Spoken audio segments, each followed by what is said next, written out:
Hi, Robin with Oxy-Dry, and here I go. This I just pre-vacuumed it, of course, and I don't actually know how old the carpet is here. I'm pretty sure it's less than 5 years old, though. It looks like it's in very good shape. Virtually no wear showing on anywhere. This is actually a what we call assisted living, very high-end place, big building. Yeah, the folks all go down to the fancy dining room for their meals and cruise ship living kind of a deal. A very nice place. So we're going to clean the carpet. I only saw like I had 2 or maybe 3 little spots which I treated, and they were just nothing much to them. So let's give it a clean. Yeah, that's all we need for getting that wet. That's all you need. And right, clink it down.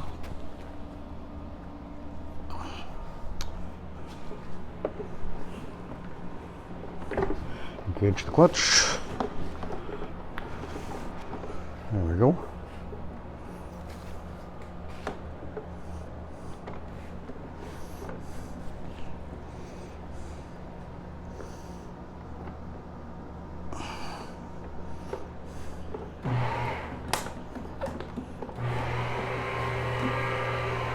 And away we go.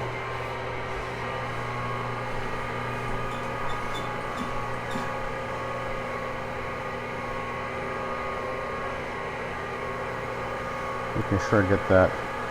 That edge is always where the worst of the wear occurs, you know. So I'm going to take the, I did bring an Iron Man in. I'll just use it to mop up.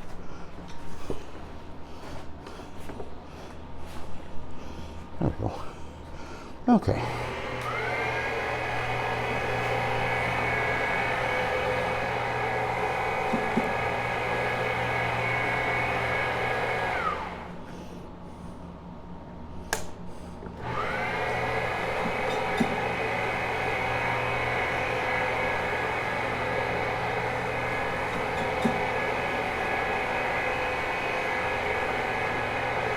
So, just had a nice 4-day weekend. Always nice. Don't do that very often. And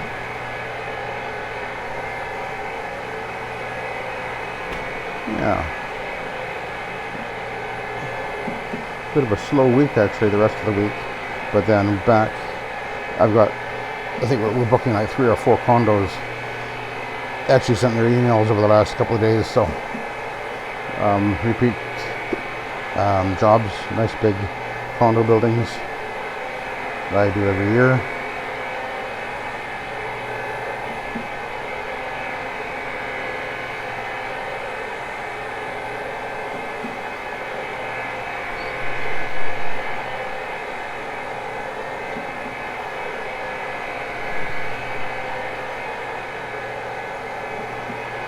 So the key about doing it this way, and you can see I'm shower feeding, of course, because it's actually the best way to do it.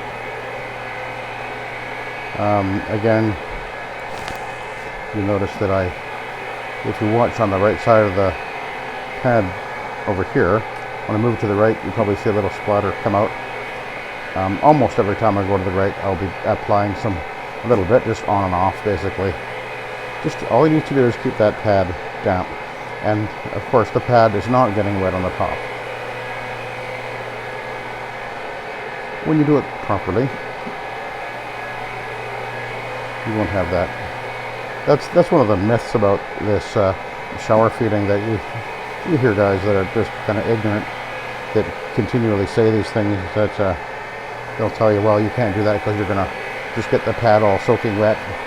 That won't work properly, and that's, well, they're just speaking from ignorance, or else they're lying, one or the other.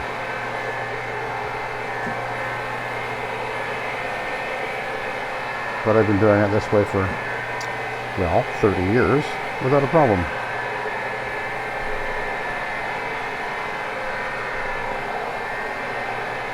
So I'm just gonna go over this right here just a little bit more. It doesn't really look like it needs it, but I assume that she's been, oh yeah, she's been coming in and out of there at least a little bit, so a bit more traffic right here. Okay, now we're going to go over here because I want to put these pieces of furniture back in a sec, and then we'll groom it, or clean, groom, and then put it back.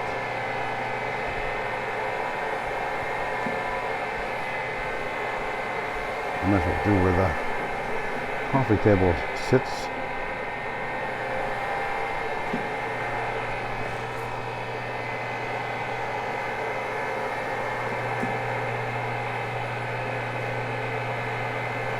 And if you watch my videos regularly, you'll notice that I rarely work backwards.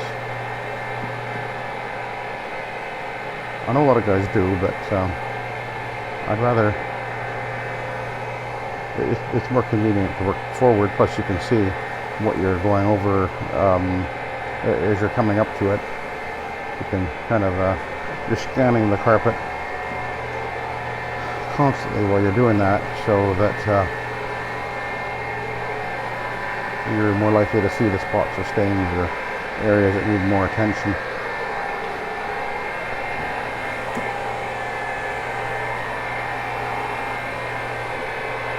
Now, underneath the furniture, by the way, I will typically apply a little bit less solution, because obviously I don't need it. Where there's been no traffic or whatever, and I certainly don't want to get where the feet go soaking wet either. You just need to get enough there to just give it a good little clean, and then you're out of there. You don't want to be leaving the carpet soaking wet. That does nothing good.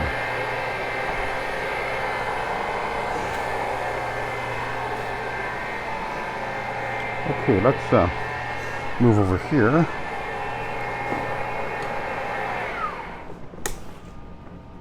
No, I'm gonna shut my valve off because it jammed on the other day and leaked under the carpet, and that wasn't good. So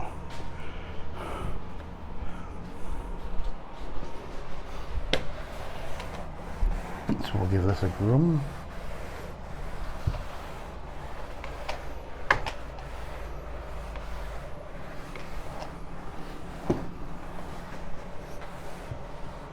This is a nice tool.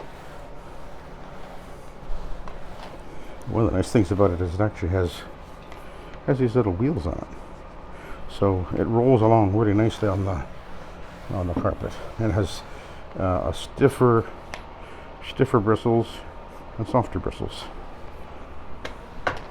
There's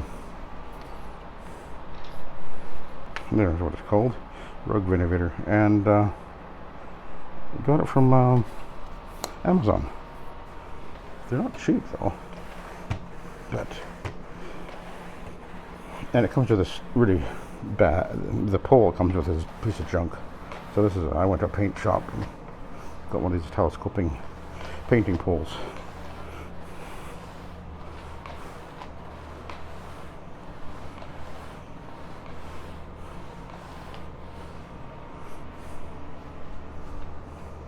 Okay, let's plunk this couch back.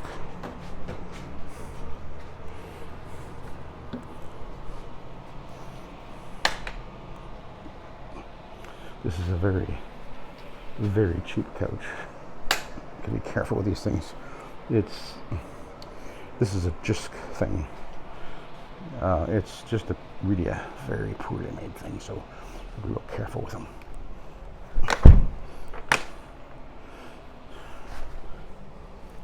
Yeah. Okay. And actually that pillow was there. And we're going to put this chair back.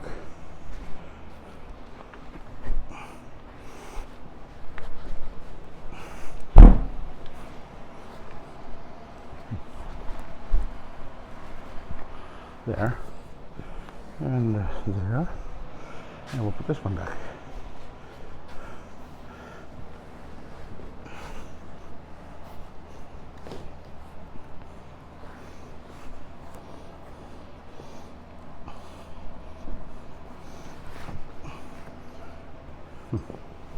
Okay. Get rid of the wire there. All right.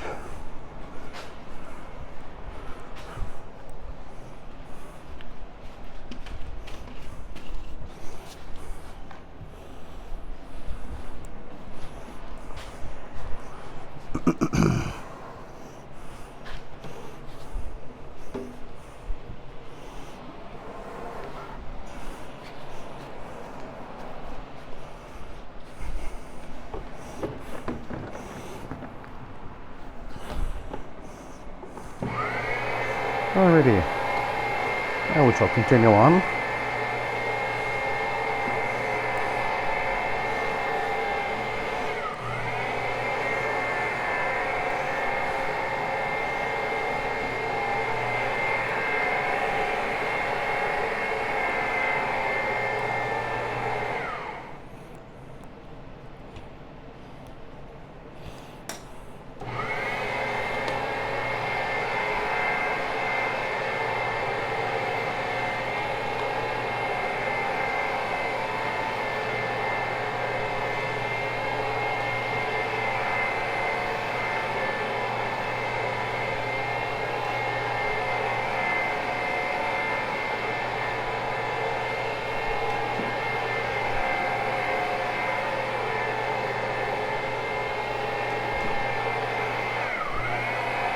And as you probably noticed at the very beginning there, I am cleaning with the Astro turf pad. It is my preferred pad in almost every case now because I find they clean just great, and they both scrub and extract, but it's one of the choices that I can draw on.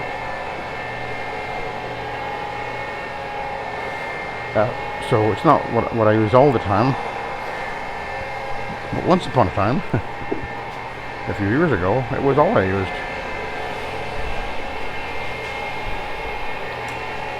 Because it was pretty much all that was available.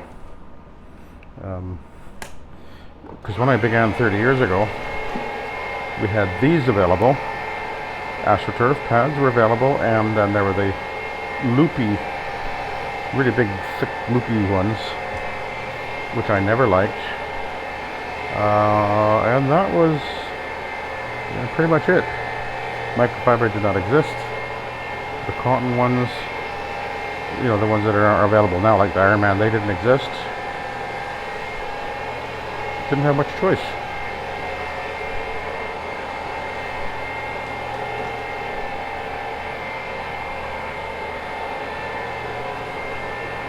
But now we've got so many different choices for different pads, and of course now there's the fiber pads, and for years I've been doing a two-step process, which works great.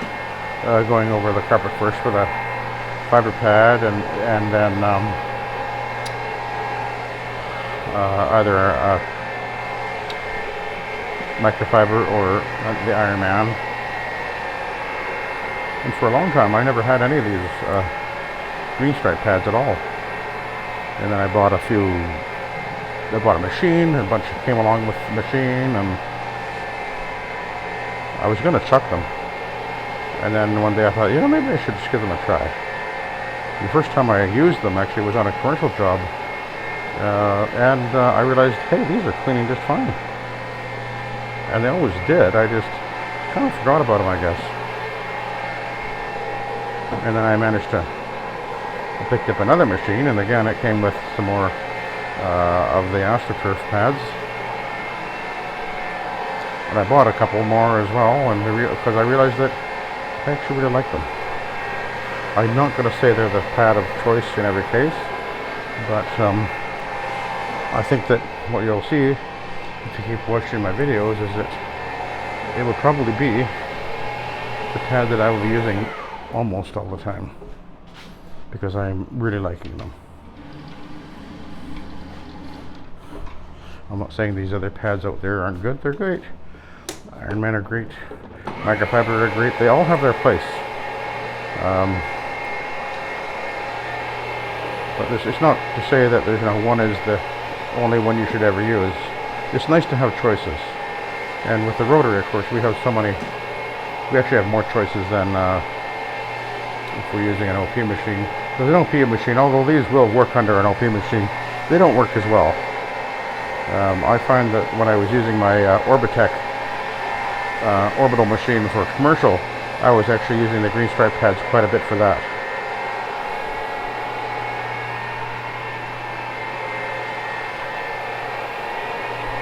And it did work, but it just didn't move as well on the carpet because they're so thick, you know. It's actually harder on the bearing too, harder on the machine, I guess, because of the greater mass underneath the pad driver, I guess. So anyway, yeah, I don't even use that anymore because I definitely prefer rotary for everything.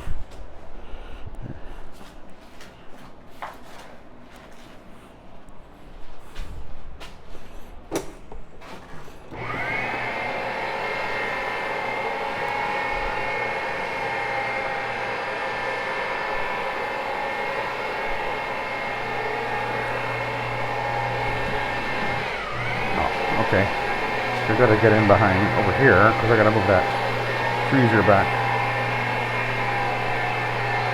So I didn't actually add any solution there. The pad is damp enough to just run over that spot, and then we're going to quickly room it, and then we can move the freezer back. The freezer has virtually nothing in it. She informed me of that.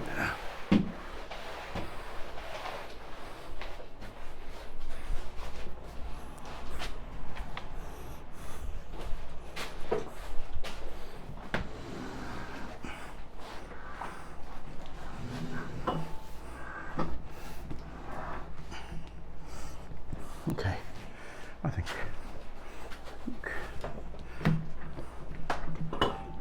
it's something like that. Okay.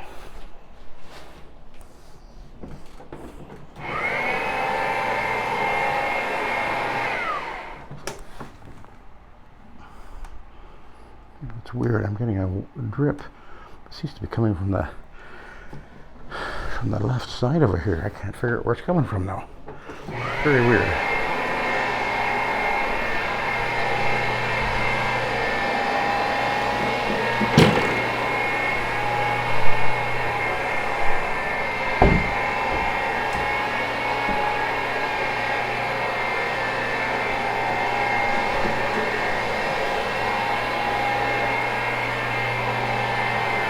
I'm really feeling the heat, by the way. Here, we're in the 30s.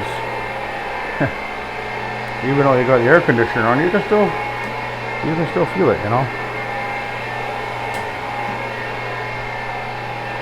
Fortunately, I can sleep under a big fan.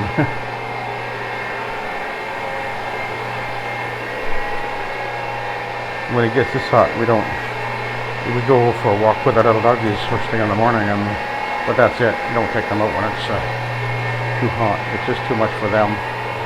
And not good on their paws if you're walking on pavement either. That's not a good idea. People still do that, not realizing that, hey, if you find it too uncomfortable in your bare feet, it's not going to be comfortable for your little doggies either. Man, that is so weird. I keep getting this drip. I don't understand why it's doing that.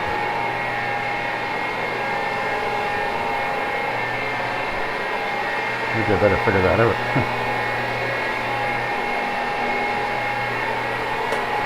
Okay, so let's go back over here. I gotta go to the other room.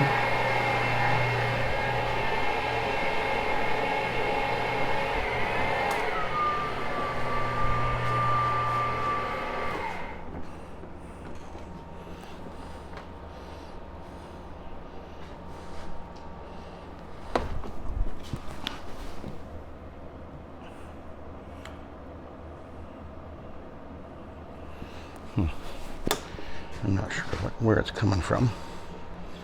We'll figure it out.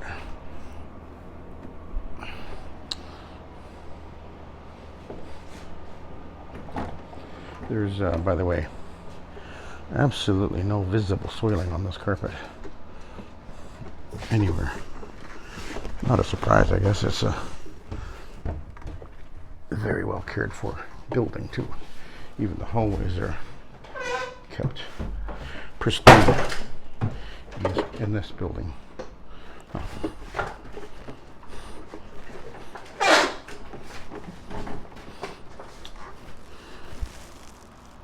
Oh my goodness. I just had a whole pile of water to dribble all over the place. Huh. That is really weird.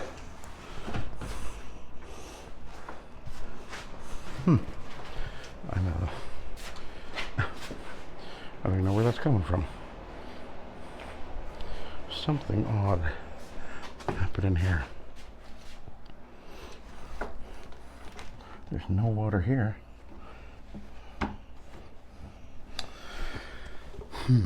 Most curious.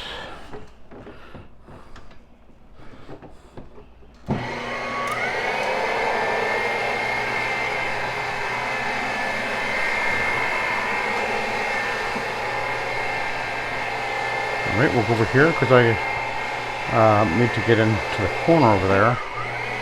That bedside table will be going back over there, so we'll deal with that in a sec. And then boom, and put it back.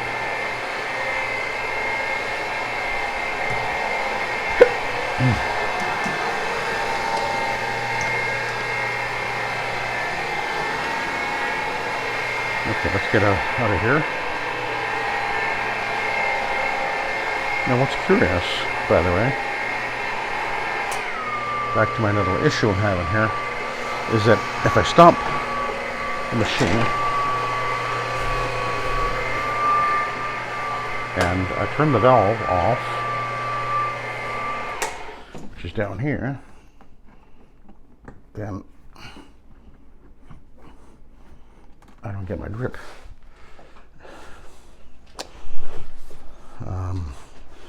Although that actually doesn't make sense. Oh, over here.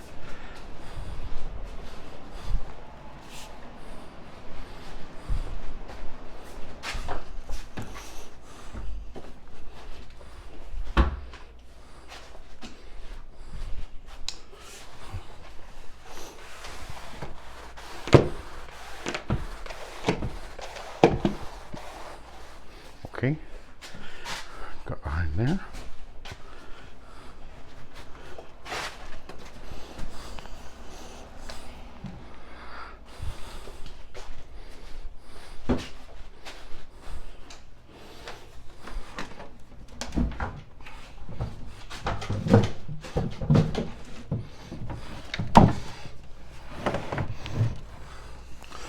Okay, now I can continue.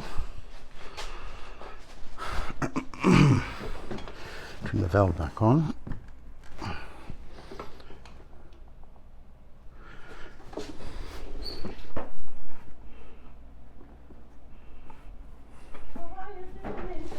We're getting there. Just about finished with this machine. Yeah, I got to groom it all in there first, so. Okay. Okay. So a little bit longer? A little bit longer. Yeah, about 30 minutes or so, I think. Okay. Okay. Because I have to go into the garden for the kitchen. Okay. I'm doing everything around here. Oh, okay. Okay. Yeah, I'll be about 30 minutes. Yeah. Okay.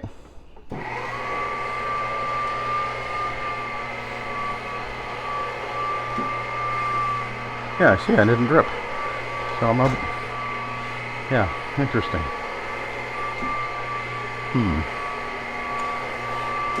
I actually pulled that valve apart a few days ago, and there's absolutely nothing obviously wrong. So it's a rather perplexing situation.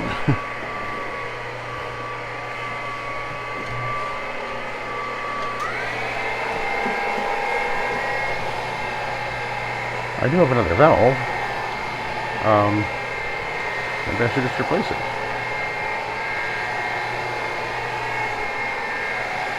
And yet, I literally pulled the valve apart. I pulled it out of the tank. I pulled it apart. You just undo a, where the plunger goes in, you can just unscrew it. And there's a spring in there. And everything seems to be fine. There's nothing, there's a little seal in the bottom. It looked like it was in perfect shape. So, yeah, I don't quite understand why it's doing this. And it just started doing this a couple weeks ago. So, very puzzling. But, you know, this is virtually all that wears on these things. I mean, if you've got a shower feed system, I mean, the valve, that's it. No pump, no switch, no wires. That's one of the reasons why I prefer the shower feeding. It is, well, basically trouble-free. The only issue I've ever had is I've had something get sort of stuck in the valve, which has left it open. That's happened a couple of times, and now I've got this puzzling thing happening. Although, well, we'll figure it out. There's always a reason. Okay, we're gonna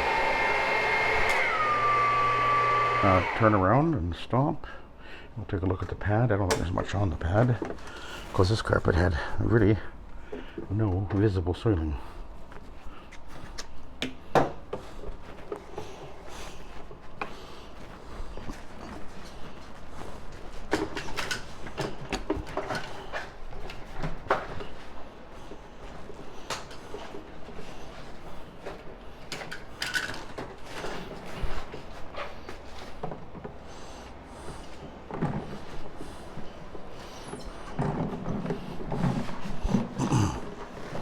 Park that right there for a moment, and let's have a look at the pad. I expect not much on here. And indeed, not much on there. No visible soiling on this carpet, so that's to be expected. Okay, well, thank you very much for watching, and have a good day.